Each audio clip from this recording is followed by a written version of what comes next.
Bentrokan antar kelompok dari supporter Braja Musti dan kelompok silat Persaudaraan Setia Hati Terate atau PSHT pecah di Jalan Taman Siswa, Kelurahan Wirogunan, Kementerian Mergangsan, Kota Yogyakarta pada Minggu 4 Juni 2023 malam. Bentrokan di Jalan Taman Siswa berawal dari Jalan Kenari, Kelurahan Mujamuju, Kementerian Umbul Harjo, Kota Yogyakarta pada Minggu 4 Juni 2023 sore sekitar pukul 16 waktu Indonesia bagian Barat.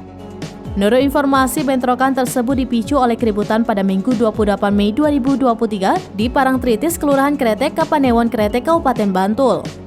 Imbas peristiwa bentrokan tersebut, ratusan orang diamankan aparat kepolisian. Polisi mengamankan 352 orang yang diduga terlibat dalam keributan antar kelompok di Jalan Taman Siswa Mergangsan, Kota Yogyakarta. Sampai dengan saat ini, polisi terus melakukan pendataan baik korban luka maupun kerusakan sejumlah fasum akibat bentrokan yang terjadi pada Minggu 4 Juni 2023 malam itu.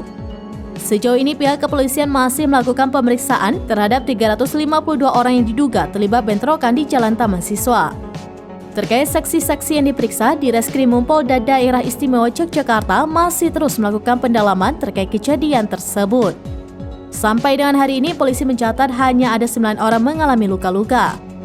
Polda Daerah Istimewa Yogyakarta memastikan tidak ada korban jiwa dalam peristiwa bentrokan antar massa tersebut.